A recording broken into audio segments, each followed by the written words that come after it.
먼저 이제 권고사직부터 좀 말씀을 드리면, 말은 이제 권고사직이죠. 근데 법적으로 이것도 사직이에요. 내가 이제 그만둔다고 사직서를 결과적으로 내는 겁니다. 그러니까 회사가 권고사직 통보를 하더라도 노동자가 이 권고사직을 당연히 거부를 할 수가 있습니다.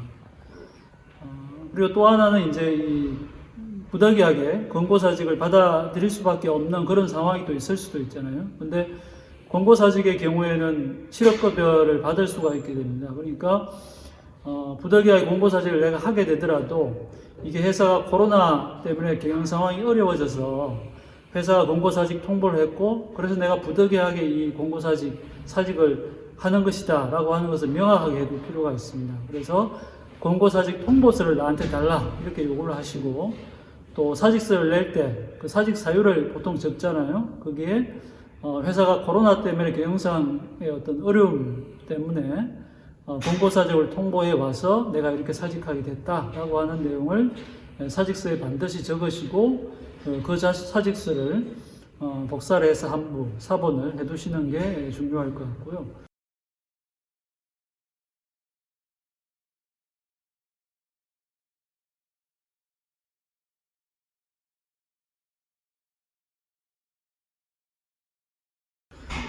두 번째로 이제 해고 같은 경우에는 이 경우에는 아마 정리해고에 해당되는 그런 해고일 것 같습니다. 근데 정리해고는 사용자가 경영상 어렵다 이런 경우에 언제든지 할 수 있는 이런 게 아닙니다. 몇 가지의 어떤 요건을 갖춰야 되는데요. 첫 번째 어떤 긴박한 경영상의 필요가 있어야 됩니다. 근데 이 코로나 때문에 일시적으로 경영이 어려워졌다. 그전에는 굉장히 호황을 누렸고 굉장히 회사가 어떤 이윤을 많이 이렇게 가져갔는데 일시적으로 이런 어려움이 생겼다고 해서 해고를 할 수 있다? 이건 안 됩니다. 그리고 두 번째가 그 해고를 하기 전에 해고를 회피할 수 있는 그 최대한 어떤 노력들을 다해야 됩니다. 예를 들어서 아까 정부 정책 중에 고용 안정 유지를 위한 지원금이 나오지 않습니까? 그 지원금을 통해서 휴직을 한다든지 또 노동 시간을 단축한다든지 이런 여러 가지 어떤 해고를 하지 않고도 어떤 회피할 수 있는 방안들이 있습니다. 그런 대안들을 다 해보고 그래도 안 될 경우에 정리해고 할 수 있는 것이지, 그런 것들을 해보지 않고 무조건 해고한다? 이거는 해고가 무효가 됩니다. 세 번째로는 노동자의 대표하고 성실한 협의를 거쳐야 됩니다. 노동자 대표는 노조가 있을 수 있고요. 노조가 없는 사업장은 이 문제를 협의할 대표를 선출해서 그 선출한 대표하고 사용자가 어떤 해고를 하지 않고 다른 방안으로 이걸 극복할 것인지에 대한 회피 노력에 대해서 협의해야 되고, 또 대상자 선정에 있어서도 어떤 객관적인 기준, 공정한 기준을 협의를 해야 됩니다. 이런 절차를 안 거치게 되면 그런 해고는 이제 무효가 되고요.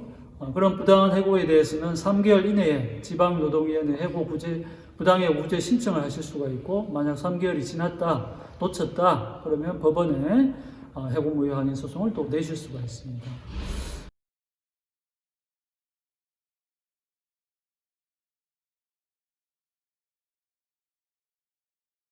근데 이런 이제 법적인 내용을 제가 알려드리면서도 과연 이걸로 우리가 대응할 수 있을까? 이런 이제 의문이 듭니다. 그래서 이런 문제를 개인이 이렇게 대처하려고 하지 마시고, 만약 이 사업장에 이런 문제가 있다면 몇 명한테 생기는 문제가 아니지 않겠습니까? 그래서 반드시 노동조합에 가입을 해 주시고요.